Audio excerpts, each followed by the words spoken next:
महात्मा बुद्ध कहते हैं, आप तब तक उस मार्ग पर नहीं चल सकते जब तक आप खुद वो मार्ग नहीं बन जाते। लोग सवाल पूछते हैं, मेरा मन नहीं लग रहा, मैं क्या करूं? मैं मन को शांत करना चाहता हूं, एकांत करना चाहता हूं, मन को साधना चाहता हूं, हर तरह के फालतू के विचारों से मुक्ति पाना चाहता हूं, पर मेरा मन कहीं लगता ही नहीं, वो हमेशा भटकता रहता है। आइए एक कहानी के जरिए से हम आपको थोड़ा इसे समझाने की कोशिश करते हैं। एक गुरु अपने शिष्यों को ध्यान साधना सिखा रहे थे। तभी एक शिष्य बोला, हे गुरुवर, मैं कुछ समझ नहीं पा रहा, क्या मैं आपसे कुछ पूछ सकता हूं? गुरुजी ने कहा, बिल्कुल पूछ सकते हो। शिष्य ने कहा, जैसे मैं पानी पीता हूं तो मेरी प्यास बुझ जाती है, या कोई भी पानी पीता है तो उसकी प्यास बुझ जाती है, तो यह ध्यान के संबंध में ऐसा क्यों नहीं होता? जब हम आपके कहे अनुसार एक जैसा ध्यान करते हैं तो हम में से कोई पहले तो कोई बाद में तो कोई कभी भी ध्यान की स्थिति को प्राप्त कर ही नहीं पाता। ऐसा क्यों होता है? जैसे पानी से सबकी प्यास बुझ जाती है, वैसे ही ध्यान से सबके ज्ञान चक्षु खुल जाने चाहिए, पर ऐसा नहीं होता है। गुरुजी ने कहा, कल किसी ने भोजन पर हमें आमंत्रित किया है, कल तुम मेरे साथ चलना, मैं तुम्हारे प्रश्नों के उत्तर वहीं दूंगा। अगले दिन दोनों गुरु शिष्य भोजन के लिए एक धनी व्यक्ति के घर पहुंचे। धनी व्यक्ति की पत्नी ने उन्हें भोजन पर बुलाया था।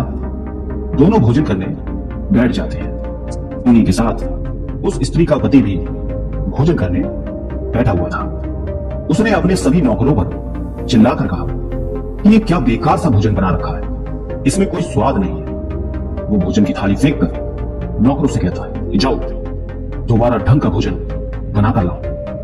धनी व्यक्ति की पत्नी ने उन दोनों गुरु शिष्य से क्षमा मांगकर उन्हें भोजन परोसने लगी। दोनों ने भोजन किया।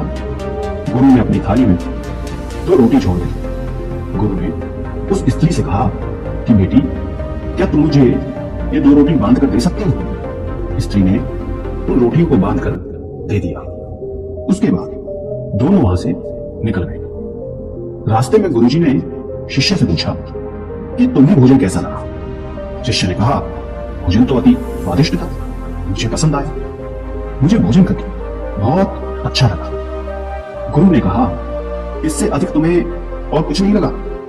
शिष्य ने कहा, इससे अच्छा और क्या लग सकता है गुरुदेव? मेरी भूख मिट गई, मेरा पेट भर गया। गुरुजी ने कहा, भोजन तो अच्छा था, फिर उस स्त्री के पति को भोजन पसंद क्यों नहीं आया?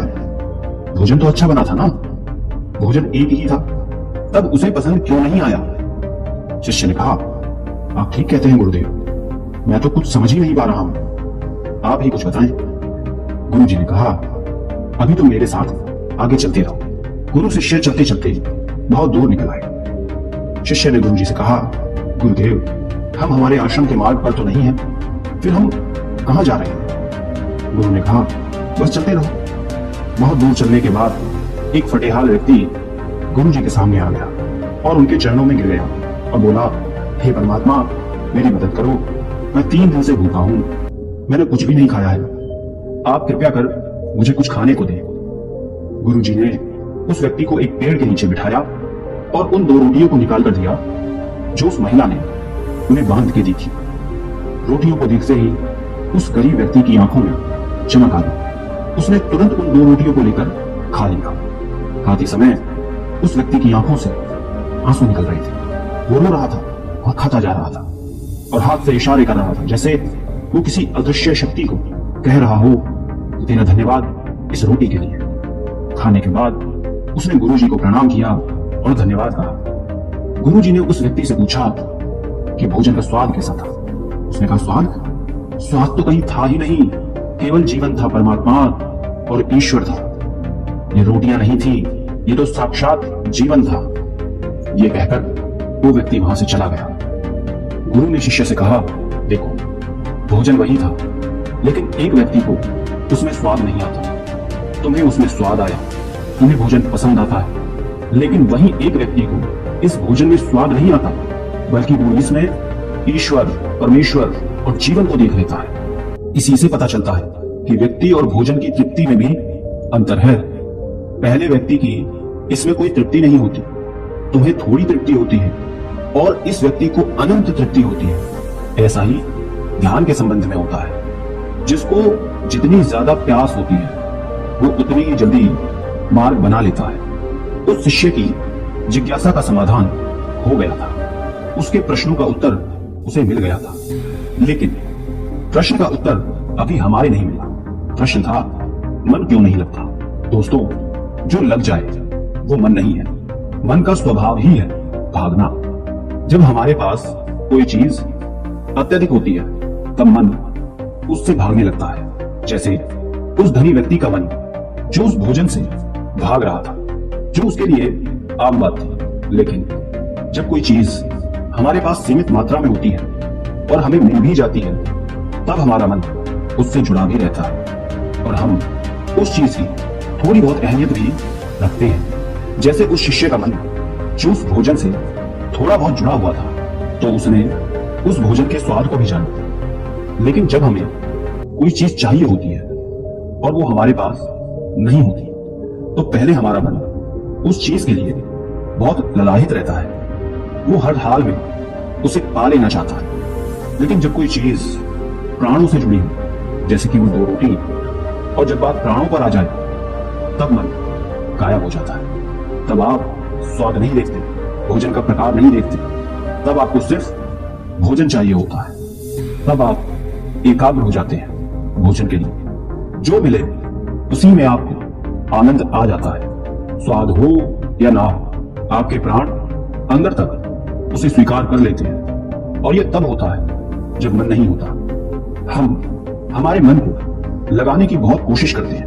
कुछ पढ़ाई में लगाने की कोशिश करते हैं, तो कुछ अपने काम में लगाने की कोशिश करते हैं। लेकिन आपने देखा होगा कि मन कहीं नहीं लगता, और ये लग भी नहीं सकता, क्योंकि इसका काम किसी चीज में लगना है ही नहीं, बल्कि इसका काम है आपको भगाना इधर से उधर। एक चीज आपको मिली तो दूसरी चीज पर ले जाना, दूसरी चीज आपको मिली तो तीसरी चीज पर ले जाना।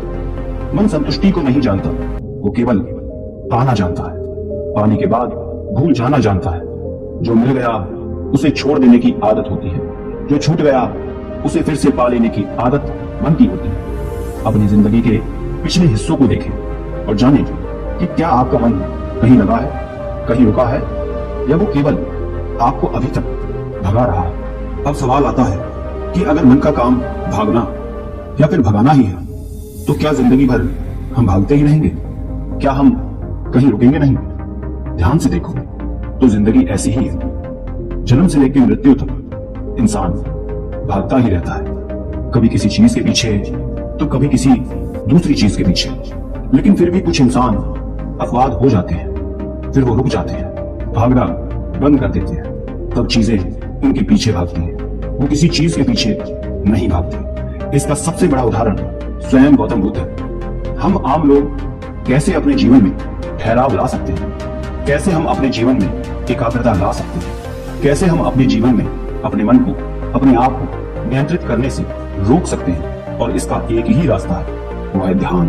ध्यान व्यवस्था लाता है, मन भागता है। ध्यान ठहराव बुलाता है, मन लालच देता है। ध्यान लालच को देखने की दृष्टि देता है। मन कहता है दूसरी चीज को पकड़ लो, ध्यान कहता है जो मिला है उसे जान लो। ध्यान एकाग्रता लाता है, लेकिन ध्यान को लेकर भी हम भ्रमित रहते हैं। ध्यान का मतलब आंखें बंद कर बैठ जाने को ही समझ लेते हैं। एक छोटी बच्ची बहुत अच्छी बांसुरी बजाती है, और जब वो बांसुरी बजाती है तब उसके सुर में खो जाती है, तब उसका मन गायब हो जाता है। उसके प्राण केवल उस बांसुरी की धुन में ही रम जाते हैं, और यही उसका ध्यान बन जाता है। लेकिन ऐसा इसलिए होता है क्योंकि इस लड़की को उस बांसुरी में रस आता है, आनंद आता है। यही उसकी प्रकृति है। वो वही कर रही है जो वो हो सकती है। एक अध्यापक जब वो अपने छात्रों को पढ़ाता है तो उसमें खो जाता है। वो अपने प्राणों से उस पढ़ाने का आनंद लेता है, उसमें रुचि है उसे। यही उसकी प्रकृति है। जब वो पढ़ा रहा होता है तब उसके मन में कोई हलचल नहीं होती।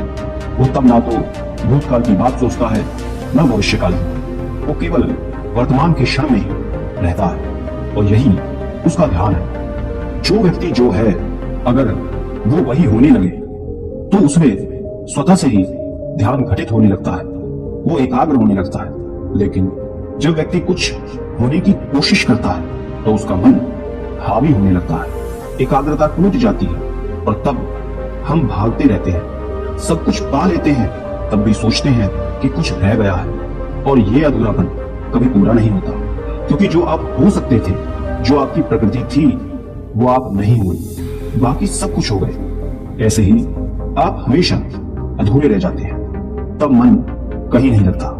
मन की प्रकृति ही लगने की नहीं है, जो लगता है वो एकाग्रता है, वो ध्यान है। और जहां आपको एकाग्रता मिल जाए, समझ लेना वही आपके लिए बना है, जिस पर चलकर आप संपूर्ण हो सकते हैं। दोस्तों, आपने क्या सीखा कमेंट करके जरूर बताना। धन्यवाद।